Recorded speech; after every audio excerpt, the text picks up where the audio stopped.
어제도 말씀드렸지만 2002년도에 검사 사칭이 있었어요. 그리고 난 다음에 2018년 6월 달에 경기도 지사 선거가 있었는데 선거 직전인 2018년 5월 29일에 KBS에서 경기도 지사 후보 토론회가 있었어요. 그런데 이 토론회에서 이재명 후보가 거짓말했잖아요. 자기가 누명을 썼다고. 누명을 쓴 게 아니고 그거는 자기가 범죄를 저지른 거고 그 범죄에 합당한 처벌을 받은 건데 어제 뭐 이렇게 자세하게 말씀드린 것처럼 뭐 이렇게 토론에 나가가지고 내가 누명을 썼다, 난 검사 사칭한 사실이 없다. 그 다음에 이제 공보에다가 이런저런 변명 잔뜩 써놨는데 이게 제가 봤을 때 당연히 허위 사실이죠. 검사 사칭을 안 했는데 왜 처벌을 갖다 받습니까? 누명을 썼다라고 하면 그게 그 판결이 잘못됐다는 이야기 아니었겠습니까? 그런데 누가 봐도 당시 기록에 더군다나 그건 제가 사진 안 보내드렸는데 KBS의 당시 최철호 PD가 이거는 맞다. 이번 재판에도 최 PD가 증인으로 나와가지고 야 이재명 그 대표 해도 너무한다.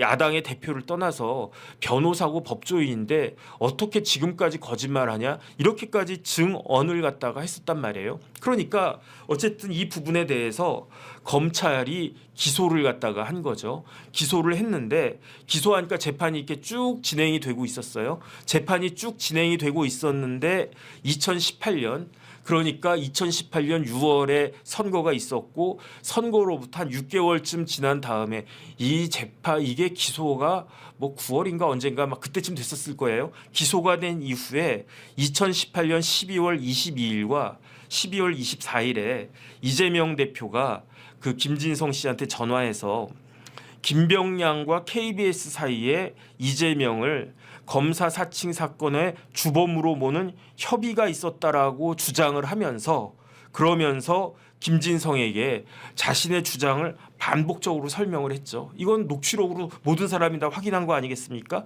그 다음에 그 녹취록에서 김진성이 나는 모른다. 나는 그런 협의가 있었다라고 하는 것을 모른다라고 이야기하니까 이재명 대표가 뭐라고 이야기했습니까? 그런 이야기를 들었다고 해주면 되지 이렇게 이야기하지 않았습니까?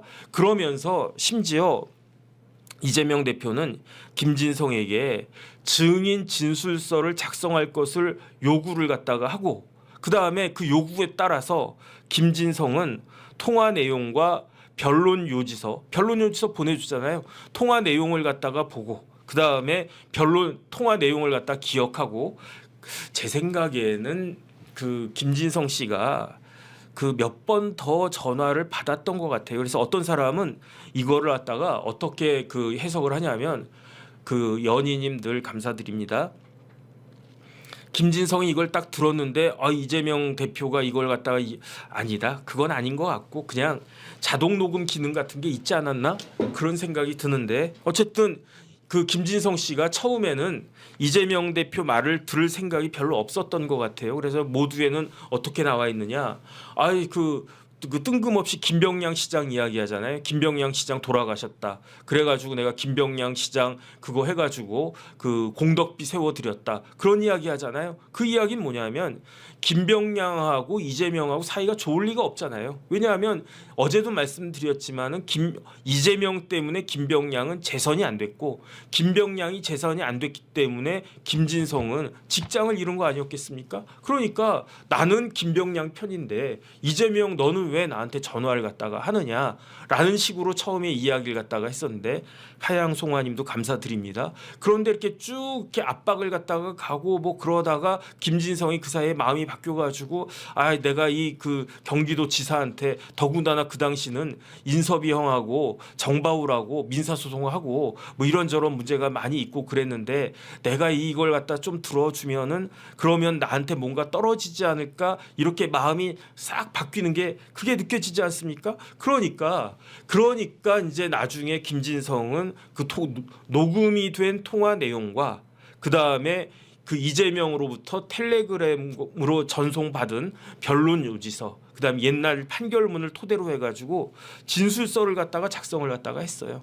그리고 그 이재명 대표 변호사가 신 변호사인데 그 신 변호사로부터 증인 신문 사항을 전송 받아가지고 질문 내용을 갖다 숙지했어요.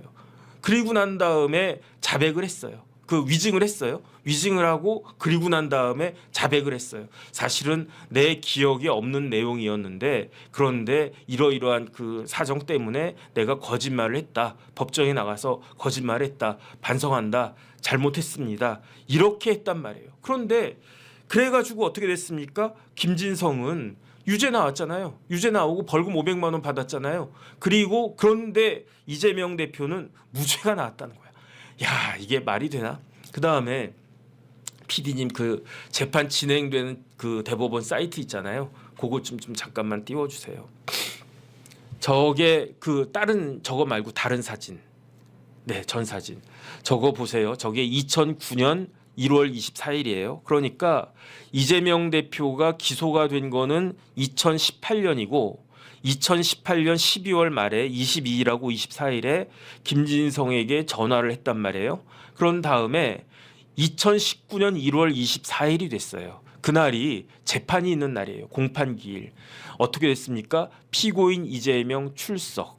쭉 밑으로 내려가 보세요. 그 다음에 법무법인 소백 불출석한 다음에 증인 김땡땡 불출석 이렇게 돼 있잖아요. 저 보이시죠? 아, 그 위에 조금 더 1월 24일 그거. 네, 지금 그 커서가 있는 거. 증인 김땡땡 불출석인데 이 김땡땡이 누구냐? 이게 김진성이에요. 조금만 그러니까 위로 올려봐 주세요. 조금만. 네. 그래서 조금 더 위로 올려 보면은 아로미 나 선생님 감사드립니다. 그 다음에 다시 밑으로 보면 2019년 1월 24일에 김진성이 불출석했어요. 그러니까 재판부에서 다시 김진성에 대해서 소환장을 발송한 거야. 그런데 1월 24일 이전에 이미 소환장을 발송했었을 거고 그 소환장을 김진성이 받았는데 1월 24일에는 안 나간 거예요. 그 사이에 통화도 여러 번 하고 뭐 증인 진술서 이런 것까지도 다 준비가 됐었는데 김진성은 안 나갔어요. 그 다음에 조금 전에 그 화면 다시 그 2월 14일자 그거.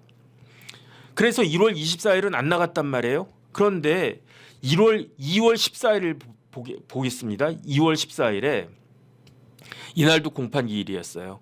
피고인 이재명 출석했고 쭉 내리면은 증인 김땡땡 출석 이렇게 나오잖아요. 그러니까 이때 김진성이 출석한 거예요.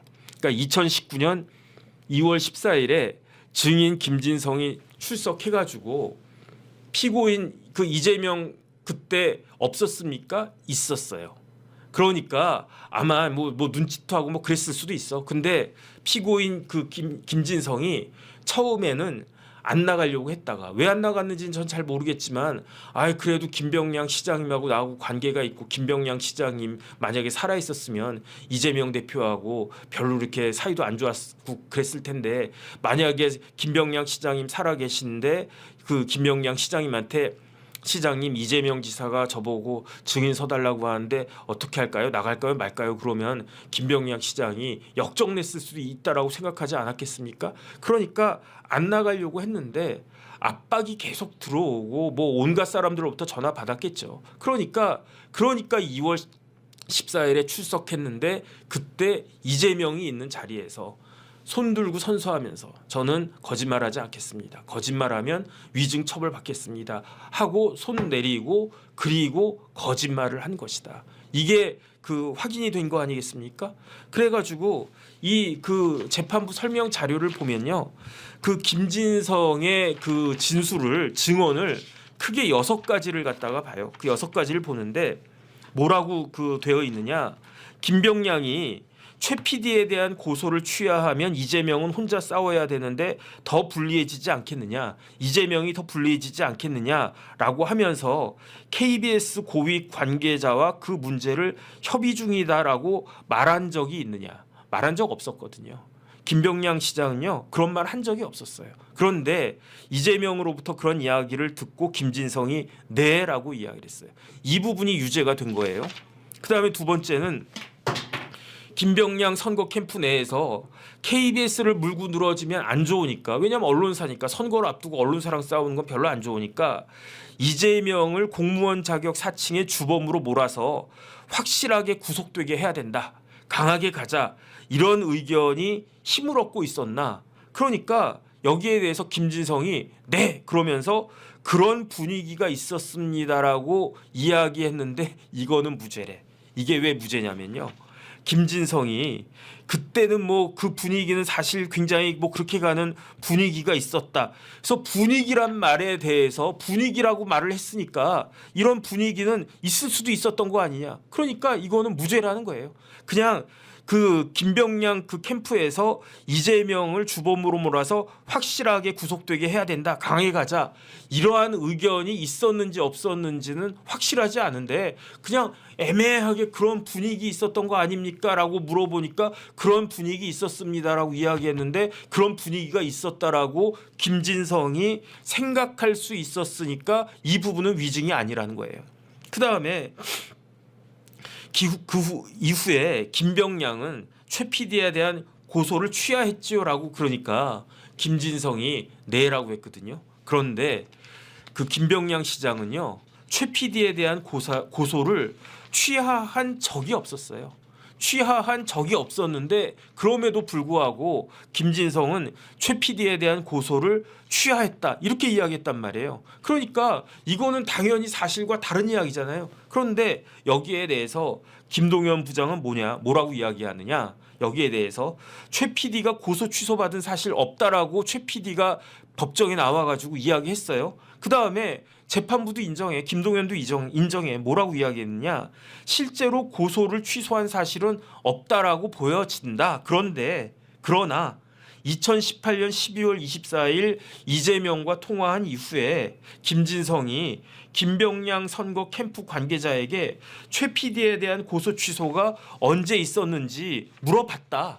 그 다음에 이재명 대표의 변호사였던 신 변호사랑 통화하면서 KBS에 대한 고소 취소는 지방선거 전에 있었던 것으로 판단된다, 이렇게 이야기를 한 걸 보니까, 그러니까 실질적으로 최 PD에 대한 고소는 취소된 적이 없었다고 하더라도 김진성은 최 PD에 대한 고소가 취하됐던 것으로 기억했었던 것 같고 그 기억에 맞게 이야기를 했으니까 이게 위증이 아니라 참 너무 황당하다는 그런 생각이 듭니다. 그런데 여기에 대해서 이 재판부 설명 자료에 뭐라고 되어 있냐면요, 그런데 김진성은 뭐라고 증언을 했습니까? 저런 기억 없었습니다라고 자백을 했어요. 그 다음에 그런 분위기 없었다라고 자백을 했었어요. 그런데도 여기에 각주에다가 저 김동연 부장이 뭐라고 썼느냐, 그냥 이거 읽어드릴게요. 피고인 김진성은 제가 좀 지금 말씀드린 게 제2 증언이거든요. 그 다음에 그냥 제3증언까지 제가 말씀을 드렸어요. 조금 그거 다 보고 나서 그 다음에 이 각주를 읽어드리겠습니다. 그 다음에 제4 증언은 뭐냐면은 당시 김병량이 KBS 측 고위 관계자와 협의 중이란 말을 증인에게 직접 했느냐. 네라고 이야기했는데 김병량이 그런 이야기 한 적이 없거든요. 그러니까 이건 유죄다. 그 다음에 그때 2019년 2월 14일에 재판장이 증인이 알기로 김병량과 KBS 사이에 최 PD는 취하하고 명적으로 이재명 대표 쪽으로 몰고 가자는 협의가 최 PD와 이재명 대표 구속 전에 있었다는 얘긴데 어느 시점이냐, 고소 시점이냐, 최 PD 구속 시점이냐, 이재명 대표 구속 시점이냐. 그러니까 김진성이 그때 뭐라고 이야기했느냐, 협의는 이재명 대표 구속 전에 있었다, 이렇게 이야기하니까 다시 재판장이 그러면은 최 PD 구속된 다음에 이재명 대표 구속되기 전에 협의가 있었던 거네, 이렇게 물어보니까 네라고 대답을 한 거예요. 이것도 유죄인데 왜냐하면 그런 협의가 없었으니까. 그리고 난 다음에 이게 제5 증언이고요. 마지막으로 제6 증언은 검사가 김진성한테 물어보는 거예요. 김진성은 그러니까 KBS 고위 측과 협의 중이라고 한 것을 김병량한테 들었다라고 진술을 했는데 거짓말이었어요.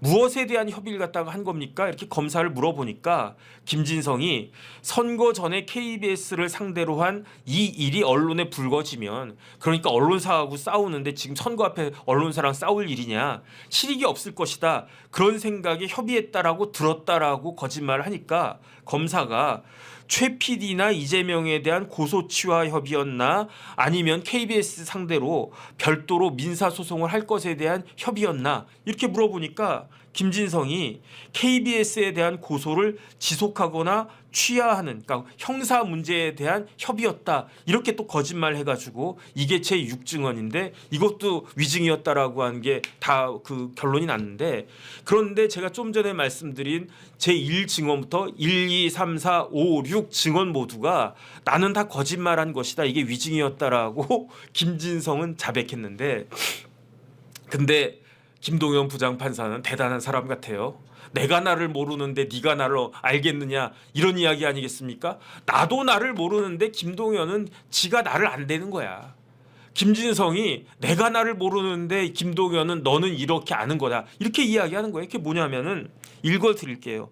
피고인 김진성은 제1부터 1, 2, 3, 4, 5, 6 증언이 모두 거짓말이다라고 위증 범행을 자백하고 있다.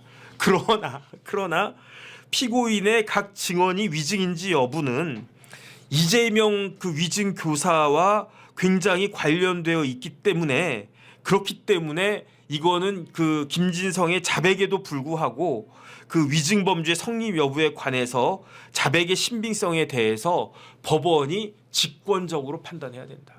그러니까 좀 전에 말씀드린 것처럼 1, 2, 3, 4, 5, 6 증언이 김진성은 다 그거 내가 거짓말한 겁니다, 그런 분위기 없었습니다, 그 다음에 뭐 그러한 그 고소 취하 같은 거 없었는데 있었다라고 했습니다, 이렇게 이야기했음에도 불구하고 이 재판부는요, 이재명 대표 판단해야 되니까 네 말이, 자백한 말이 맞는지 틀리는지를 네 머릿속에 들어가 가지고 내가 판단해 봐야 되겠고, 그렇게 판단해 봤더니 제2 증언과 제3 증언은 네가 거짓말한 게, 거짓말했다라고 한 게 거짓말이다, 이 이야기예요. 그거는 네가 거짓말했다고 주장하잖아. 그런데 거짓말한 게 아니야, 너는 진실을 이야기한 거야.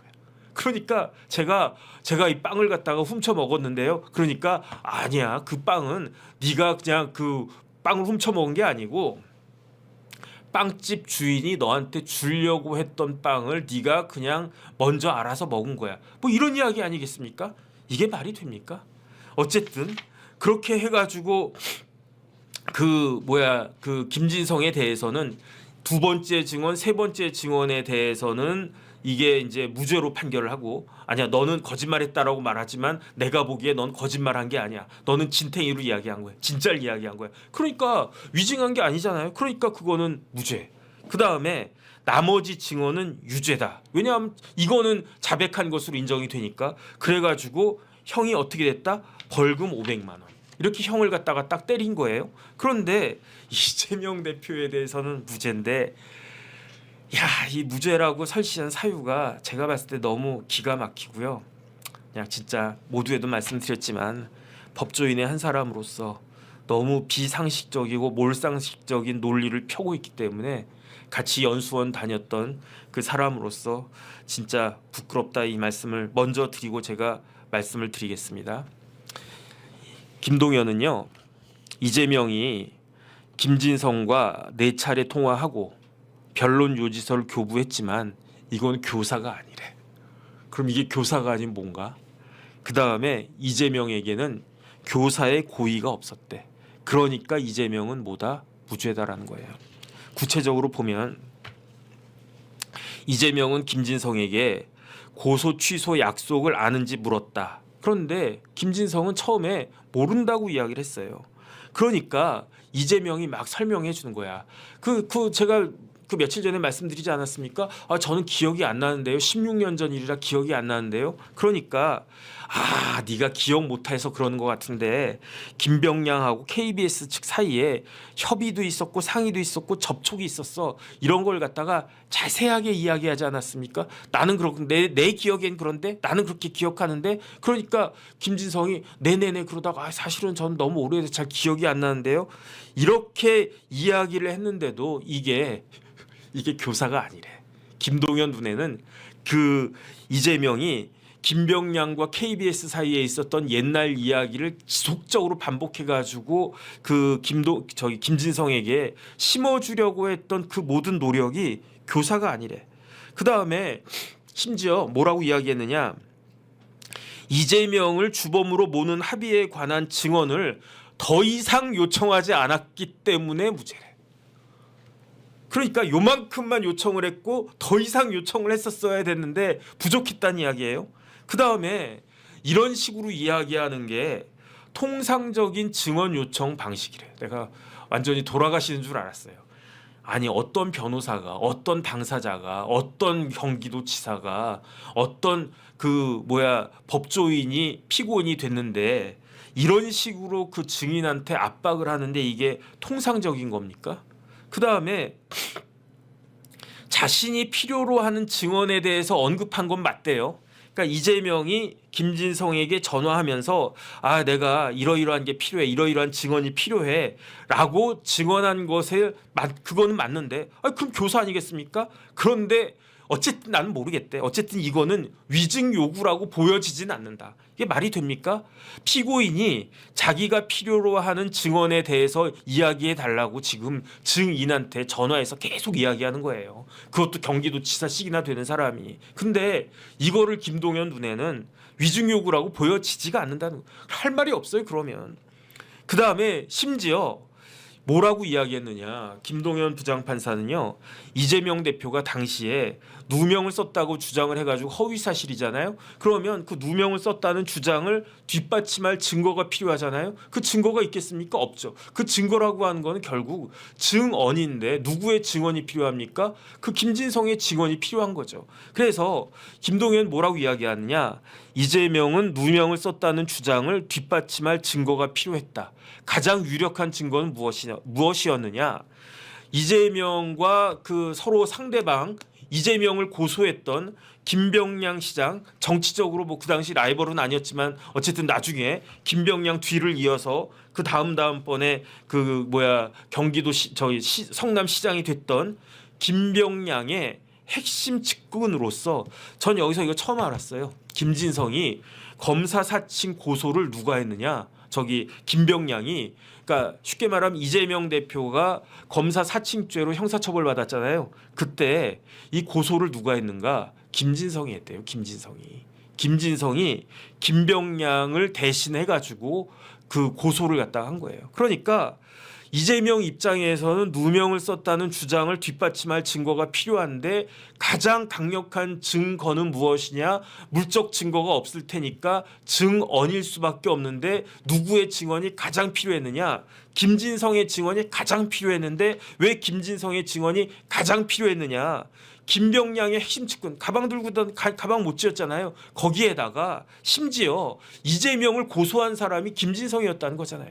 그러니까 그 당시 성남지원 부장판사가 딱 봤는데 김진성입니다. 그러면 이제 제가 변호사라도 재판장님 여기 김진성 씨 나와 있는데 김진성 씨 어떤 사람이냐? 돌아가신 김병량 시장님의 최측근이었습니다. 심지어 김병량 시장님이 얼마나 김진성을 신뢰했냐면 저 피고인 이재명을 고소했을 때 그때 고소장을 갖다가 써가지고 수원지검인가 성남지청인가 성남지청이겠죠. 성남지청에다가 고소장을 갖다가 직접 제출한 사람이 그게 바로 김진성입니다. 그런데 김진성이 무슨 이야기하는지 잘 들어봐 주시기 바랍니다. 그러니까 근데 이제 김진성이 저는 거짓말 안 하겠습니다. 선서한 다음에 최 PD에 대한 고소를 취하하면 이재명 혼자 싸워야 되는데 이재명을 갖다가 몰고 가겠다라고 그런 이야기가 있었고 그런 분위기가 있었습니다. 그 다음에 김병량이 그거에 따라 가지고 실질적으로 그 최 PD에 대한 고소를 취하했습니다. 취하 안 했단 말이에요. 그런데도 김진성이 취하했다라고 이야기를 하고, 그러니까 그 최 PD에 대한 고소를 갖다가 취하하니까 남는 건 이재명밖에 없네. 그러니까 이재명밖에 남지 않았으니까 이재명이 독박을 썼겠네. 이재명이 독박 썼으니까 누명을 쓴 거네. 이런 이미지를 갖다가 제대로 심어준 사람이 누구냐? 그게 김진성이잖아요. 그러니까 이재명 대표 입장에서는 이거는 김동연 부장이 뭐라고 이야기했느냐? 김진성에게 당시 상황 및 그에 대한 이재명의 의문에 대해서 설명하고 변론 요지서를 갖다 제공한 게 이것보다도 더 강력한 위증 교사가 어디 있습니까? 그런데 김동연은 이렇게까지 쭉 설명을 한 다음에 결론은 뭐냐면 이와 같은 이재명 당시 경기도지사의 행위가 상식에 반하는 게 아니다. 심지어 방어권을 벗어난 것이 아니다. 지금 제가 엊그저께 우리 딸내미가 방어 먹고 싶다고 그래가지고 거기 이제 횟집 가가지고 방어 포장해가지고 저희 집에 가가지고 방어 먹었는데요. 완전히 저 바닷속에는 방어가 미치고 팔짝 뛸 노릇 아니겠습니까? 이런 행위가 상식에 반하는 게 아니고 방어권을 벗어나는 게 아니래요. 그러면 어떻단 이야기입니까? 이러면은 어떤 행동을 해도 위증 교사라고 인정될 수 있는 행위가 있겠습니까? 이 판결보다도 더 상식에 반하는 판결이 있을 것인가? 그 다음에 이재명은 김진성이 모른다고 한 고소 취소 약속과 김병량과 KBS 사이에 협의가 있었다라고 하는 구체적인 내용에 대해서 증언을 요청하지 않았다. 이게 말이 됩니까? 변론 요지서를 갖다 보내줬잖아요. 변론 요지서는 뭐냐면은 그 변호사가, 저도 변호사지만 저도 이제 변론 요지서 쓴단 말이에요. 뭘 씁니까? 이러이러한 사실관계 간단하게 쓴 다음에 법 규정과 판례에 따를 때 피고인은 무죄입니다라고 이 변호인 힘차게 외칩니다라고 한 게 변론 요지서잖아요. 그러니까 피고인과 피고인의 이익에 그 해당하는 그 주장을 주는 게 그게 변론 요지서인데, 그 변론 요지서를 준다라고 하는 것은 그 변론 요지서에 나와 있는 피고인 이재명의 주장대로 증언해 달라고 이야기하는 거 아니겠습니까? 그런데 증언 요청을 안 했다라고 이야기한 게 말이 되는가? 그 다음에 김동연이 이렇게 썼어요. 그 김진성은 고소 취소 약속이 있었다라고 하는 거를 몰랐다라고 했다. 이거는 김동연이 쓴 거란 말이에요. 그런데 김동연이 뭐라고 김진성이 뭐라고 그 증언을 했습니까? 고소 취소 있었다라고 증언을 했잖아요. 그러니까 모른다라고 이야기했는데 그 고소 취소 있었다라고 주장을 했는데 그거는 무죄라고 지금 이야기했단 말이에요. 그거는 무죄라고 이야기했단 말이에요. 그러니까 참 희한하다. 어쨌든 저는 그런 생각이 들고요. 그래서 왜 무죄냐? 이게 나중에 이제 통화한 다음에 선거 캠프 관계자에게 그 고소 취소가 있었는지 여부를 갖다가 물어봤는데, 그러면 선거 캠프 관계자가 고소 취소 있었다라고 이야기했겠습니까? 고소 취소 안 했어. 더 명확하게 고소 취소 없었다라고 하는 거를 그 확인을 갖다가 했겠지. 그럼에도 불구하고 고소 취소가 있었다라고 그 증언을 갖다가 한 거니까 당연히 이거 유죄 아닌가? 저는 어쨌든 그런 생각이 들어요. 그 다음에 심지어 뭐라고 이야기했느냐? 이게 김동연이 쓴 거예요. 그 이재명은 김진성이 기억하거나 동조하는 사항, 적어도 김진성이 명백히 부정하지 않는 사항에 대해서만 명시적으로 증언 요청을 했대. 그러면 이 이야기는 뭡니까? 이재명 대표가 묵시적으로 증언 요청한 거 아니겠습니까? 묵시적으로 증언 요청한 게 있다는 뉘앙스 아니겠습니까? 그런데 명시적으로밖에는 위증을 요구한 게 아니기 때문에 이재명 대표는 무죄다. 이런 이야기예요. 그 다음에 어떻게 됐습니까? 김진성 씨가 증인 진술서 작성했어요. 그 다음에 이재명 대표 변호사인 신 변호사하고 통화하고 만났어요. 면담했어요. 그 다음에 증인 신청하면 재판 공판 날짜 전에 어떻게 해야 되느냐? 판사하고 주신문 사항에 대해서는 검사한테 증인 신문 사항을 보내줘야 되거든요. 그런데 그 증인 신문사항 누가 작성하느냐? 대개는 이제 변호사들이 작성한단 말이에요. 그런데 이 신 변호사가 공판 전에 증인 신문사항 그 작성하기 전에 그 제출할 그 법원에 제출할 증인 신문 사항을 작성하기 전에 김진석 씨 오라고 한 거예요. 그래서 내가 이거 물어볼 겁니다. 그러니까 이렇게 대답하세요. 내가 이거 물어볼 겁니다. 이렇게 대답하세요. 그 다음에 실질적으로 김진성 씨가 그 공판 들어가기 전에 정진상한테 전화해가지고 최선을 다하겠습니다. 정진상 화이팅 이렇게 이야기한 거 아니겠습니까? 그러면 그 다른 사람도 아니고 이재명 대표가 이재명 경기도지사의 변호사가 김진성 씨 불러가지고 아 이거 김진성 씨 진술서 이렇게 쓰세요. 진술서를 갖다가 썼다가 다시 받아보고 빠꾸 나가지고 다시 쓰세요 해가지고 수정했단 말이에요. 누가? 김진성이. 진술서를 처음에는 김진성이 썼단 말이에요. 그걸 누가 봤느냐? 신 변호사가 봤겠지. 신 변호사가 봤는데 아 이런 내용 좀 아닌 것 같고 이런 내용 좀 더 들어가면 좋겠고 해가지고 요거 요러요러하게 첨삭을 갖다 한 거예요. 빨간 펜으로. 그렇게 해가지고 이렇게 진술서가 작성이 됐고 그 다음에 신 변호사랑 수시로 통화를 했고 그 다음에 실질적으로 만나기도 했고 증인신문사항 신 변호사가 작성하는데 그 김진성 씨 가가지고 뭐 이러이러한 그 이야기를 갖다가 해서 그러니까 실질적으로는 시험 보기 전에 문제지를 받아본 거거든요. 그 다음에 선생님이 답까지 가르쳐 준 거야. 여기서 선생님은 누구냐? 변호사가 선생님이거든요. 그냥 아 이거는 네네네 이렇게 이야기하세요. 그 다음에 이거는 조금 더 자세하게 이렇게 이야기하세요. 자연스럽게 이렇게 이야기하지 않았겠습니까? 그런데 이 모든 과정에 이재명이 관여했다고 볼 증거가 부족하대요. 없다는 게 아니라 부족하대요. 변호사는요 대리인이에요. 대리인이라고 하는 거는 어떤 의미냐? 본인이 있단 말이에요. 본인이 누굽니까? 당사자. 본인이 누굽니까? 피고인을 대리하는 거예요. 그러니까 저의 행위는 변호사 정혁진의 행위는 우리 클라이언트 행위와 똑같은 거예요. 그런데 변호사가 진술서 작성하는데 관여하고 통화하고 피고인하고 통화하고 피고인 면담하고 그 다음에 피고인과 증인신문사항 작성하는데 그거를 신 변호사가 자기 마음대로 했겠습니까? 그러면 잘려요. 더군다나 의뢰인이 어떤 사람입니까? 의뢰인이 변호사잖아. 경기도지사인데 변호사잖아. 법을 잘 아는 사람이잖아. 높은 사람인데 변호사란 말이야. 신 변호사보다 훨씬 더 고참인 변호사 아니겠습니까? 그런데 최소한 전화해가지고 지사님 저희 신 변호사입니다. 저 김진성하고 만났는데요. 이 진술서 이러이러하게 작성했는데 어떻게 지사님 한번 보시겠어요? 그러면 한번 보내주세요. 그래가지고 아마 그 이재명이 이렇게 해가지고 이렇게 하세요라고 직접 했을 수도 있고 전화했을 수도 있고 안 했을 수도 있고 그건 모르는 거지. 하지만 대충 어느 정도 가이드라인 딱 주지 않았겠습니까? 신 변호사가 이재명 지사한테 보고하지 않고 했을 리가 만무하다. 그러다가 만약에 저기 신 변호사가 지 마음대로 했단 말이에요. 근데 김진성이 진술서에 엉뚱한 내용 들어가 있어.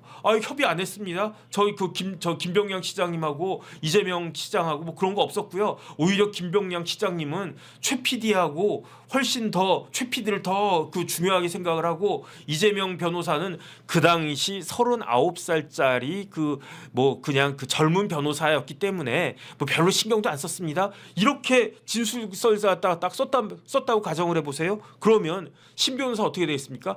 어마어마하게 깨지는 거지. 야, 신 변호사, 너 이런 내용이 들어있는데 왜 이걸 갖다 제대로 보지 않았어? 그다음 왜 그런 내용을 나한테 보고하지 않았어? 네가 뭐 변호사하면 다야? 이거 나한테 다 이야기하고 해야지. 왜 네 맘대로 해? 엄청나게 깨지는 거예요, 이걸. 그런데 김동연 부장판사는 변호사를 안 해봐서 그런가? 야, 어떻게 변호사가 이런 식으로 어마어마하게 적극적으로 관여를 갖다가 했는데 이재명 대표가 관여했다고 볼 증거가 없다라고 했는가? 그래가지고 뭐 몇 가지 더 이야기를 갖다가 했는데, 근데 어쨌든 이제 저도 이제 화가 나가지고 이제 그 시간도 많이 가고 해서 간단하게 그 다음에 이제 김진성은 스스로 판단한 사실관계 기초에서 진술서를 갖다가 작성한 후에 신 변호사하고 통화를 했다. 그러니까 문제가 없다. 뭐 이런 이야기고요.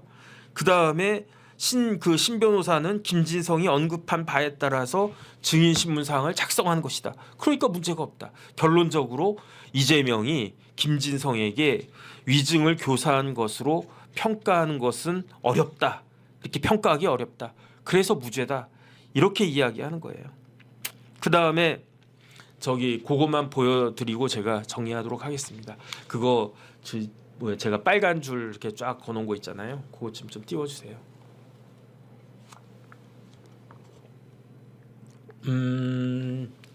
보세요. 저기 이제 9페이지 거의 끝 부분인데 제가 읽어보면 그 피고인 저 제목 굵은 글씨 있잖아요. 피고인 이재명이 위증을 교사한 것이라고 볼 수 없음. 이게 결론이에요. 그러니까 이재명 무죄다.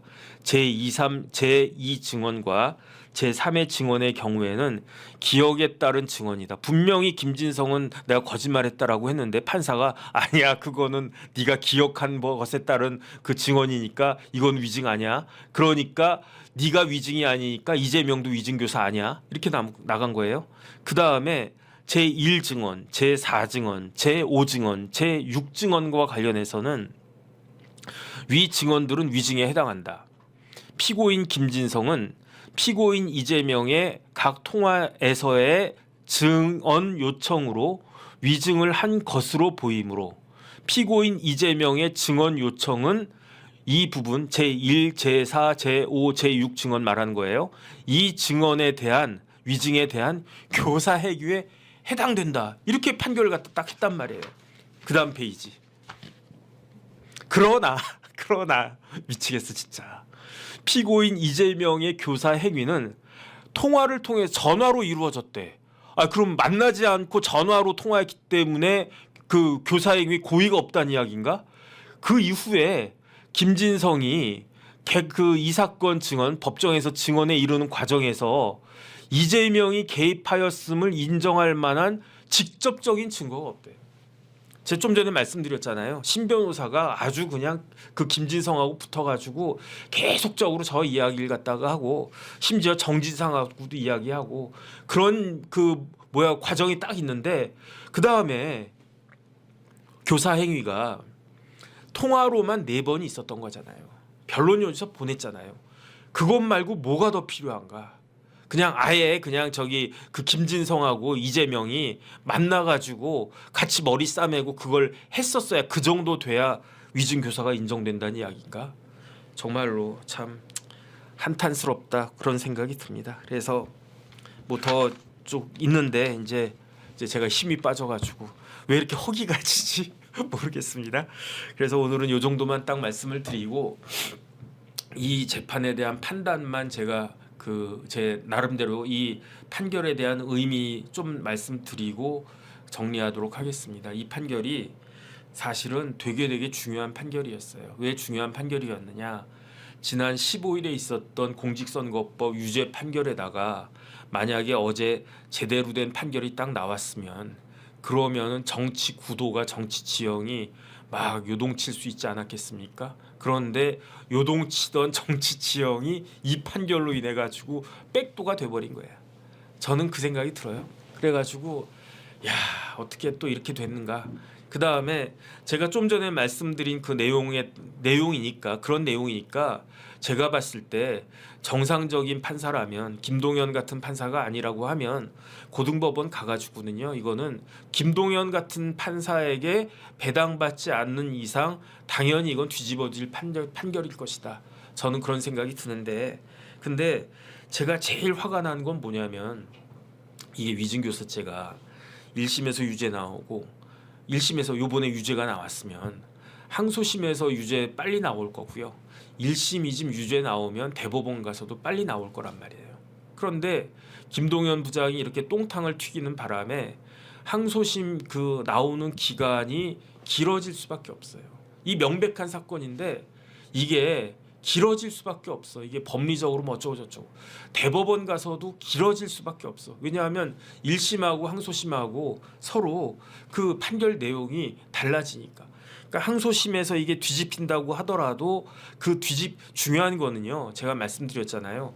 이 위증교사 재판은 첫 번째 유죄 무죄냐 물론 중요하죠. 유죄 무죄냐보다 더 중요한 거는 양형이었고 그런데 왜 양형이 벌금형이 안 나왔을까요? 왜 이재명 대표에게 유죄를 때리고 벌금형을 갖다가 못 때렸을까요? 이거는 무죄 때리는 것보다 워낙 가중 사유가 많기 때문에 아마 김동연 고민했을 거예요. 이재명 봐주고 싶은데 무죄를 때려줄까 벌금을 때려줄까 뭐 이래도 욕먹고 저래도 욕먹을 텐데 그래도 벌금형을 갖다가 때리는 것보다 무죄를 때려주는 게 어차피 똑같이 욕먹을 건데 뭐라 그럴까 이 무죄를 때려주는 게 이재명에게 더 도움이 되겠구나. 왜 그렇습니까? 제일 중요한 거는 타이밍이잖아요. 공직선거법도 그렇고 위증교사도 그렇고 타이밍이 제일 중요해요.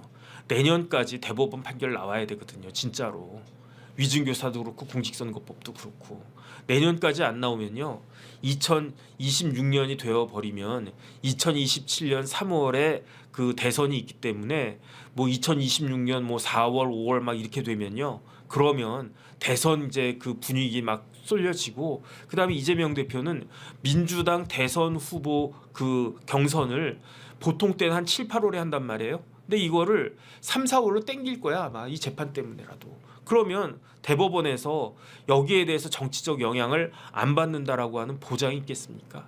그러니까 이게 저는 어떤 생각이 드냐면 뭐 주진우 의원도 그렇고 뭐 저 포함해가지고 모든 사람들이 다 이거는 말도 안 되는 판결이고 그 다음에 어떤 판사도 야 이거 판사 출신 제 선배 변호사님 계신데 이건 진짜 부끄럽다 창피하다 쪽팔리다 뭐 그런 말씀도 하시고 그러던데 이건 바로 잡힐 거예요. 근데 핵심은 뭐냐 타이밍이다 스피드다 스피드. 그런데 이 스피드를 확 반감시키는 효과가 여기에 있었던 것이다. 그래서 어쨌든 이재명 대표는요 절반 이상의 그 성공을 갖다가 한 것이다 그런 생각이 들고 마지막으로 어제 그 법정 들어갈 때 그 사진을 좀 띄워주세요. 저게 이재명 대표 중앙지방법원 도착. 그런데 다른 사람들 표정 어떻습니까? 전현희 의원 막 그렇죠. 이해식 의원 막 울기 직전인 것 같고 정청래 의원은 그때 안 왔었는데 왔어요. 왔는데 아주 침울하죠. 누가 웃고 있습니까? 이재명 대표 웃고 있잖아. 근데 저 분위기가 공직선거법 때랑도 약간 다른 것 같아요. 그런데 공직선거법보다 위증교사가 훨씬 더 어렵다라고 민주당에서도 이야기했었잖아요. 그런데 공직선거법 실형이 나왔는데 그런데 위증교사 들어가는데 저렇게 웃고 있나? 이건 제 개인적인 뇌피셜인데 혹시 이재명 대표가 알았나? 결과를 알았나? 뭐 그거는 아니겠죠. 설마 그럴 리가 있겠습니까? 대한민국에서 설마 그런 일이 있으면 그러면 대한민국 사법부는 망한 거죠. 그런 일은 없었을 것 같은데 저 표정이 참 야식구리하다. 모든 사람들이 침울한데 이재명 대표만 아니면 그냥 뭐 어색한 웃음일 수도 있어요. 제 눈에만 판결이 이렇게 나왔으니까 제 눈에만 저렇게 보일 수도 있는 것 같은데 어쨌든 저런 모습이었다. 그런 생각이 들고요. 그다음에 오늘 아침에 신문 보니까 뭐 공직선거법에 대해서 위헌재청 뭐 우는 해가지고 또 시간 끌려고 한다 그런 이야기가 있던데 국민의힘 정신 똑바로 차려야 됩니다. 이러다가 이재명 대표가 유죄이면서도 피선거권이 유지가 되는 그러한 참사가 발생할 수도 있을 것이다. 어떤 경우이냐면 제가 이제 뭐 기업 사건들 많이 하고 그러는데 흑자 도산하는 경우 있잖아요. 돈 많은데 유동성이 없어가지고 그래가지고 망하는 경우 있단 말이에요. 이러다가 누가 봐도 이재명 대표는 유죄임에 분명한데 그런데 야 진짜 대단한 거야. 이런 사건 가지고요. 벌써 몇 년 끌었습니까? 대선이 언제 있었습니까? 2022년 3월에 있었다고요. 2022년 3월. 근데 만약에 다음 대선까지 출마할 수 있다라고 하면 이 코딱지만한 위증교사 사건은 5년 끌었다는 얘기잖아요. 이 코딱지만한 공직선거법 사건을 5년이나 끌었다는 이야기잖아요. 야, 진짜 이거는 말도 안 된다 그런 생각이 들고요. 만약에 그런 일이 벌어지면 그러면은 윤석열 대통령부터 시작해가지고 한동훈 대표 말할 것도 없고 그 밑에 있는 온갖 그 똘마니들 해가지고 역사 앞에 책임져야 된다. 저는 그런 생각 듭니다. 그래서 어쨌든 정신 좀 똑바로 차리시고 그다음 마찬가지로 역사 앞에 책임지셔야 될 분이 또 있다. 그게 누구냐? 조희대 대법원장. 아니 그거 아니겠습니까? 도대체 그 법원을 어떻게 통솔하셨길래 저런 그 사람이 누가 봐도 조희대 대법원장님한테 제가 물어보고 싶어요. 이재명 대표 유죄입니까 무죄입니까? 기사에 나온 것만 봐도 이 재판부 설명 자료를 갖다가 봤을 때 이재명 대표 유죄입니까 무죄입니까? 그러면 법적으로 이재명 대표에 대한 피선거권이 유지가 되는 게 맞습니까? 아니면 박탈되는 게 맞습니까? 조희대 대법원장님 뭐 대답은 굳이 안 들어도 뻔할 것이다 그 생각이 드는데 그럼에도 불구하고 법에 합당하지 않은 그러한 결과가 초래가 된다라고 하면 그거는 잘못한 거 아니겠습니까? 그러면 그 자리에 못하러 있나? 법대로 하지도 않을 거 못하러 뭐 대법원장 시긴하고 계신가? 못하러 대통령하고 앉아 있나? 못하러 당 대표라고 앉아 있나? 법무부 장관 하셨던 분인데 저는 어쨌든 그런 생각이 듭니다. 뭐 비난하려고 하는 건 아니고. 그만큼 제 마음이 안타깝고 그 다음에 많은 분들이 저와 똑같은 생각이실 거다라는 생각이 들어서 그런 말씀 드렸고요. 뭐 잘 되겠죠. 뭐 잘 될 거라고 생각을 하고 오늘도 잘 들어주셔서 감사드리고 그 다음에 이제 3시부터 시작되는 글로벌 인사이트 오늘은 일론 머스크는 누구인가 이런 뭐 주제로 그 말씀 드릴 거예요. 뭐 좀 관심 가져주시면 진심으로 감사드리겠습니다. 비 오는데 건강 조심하시고요. 이제 겨울이 다가왔습니다. 그러니까 건강 조심하시고 그러시기 바라겠습니다. 오늘도 잘 들어주셔가지고 진심으로 감사드립니다. 고맙습니다.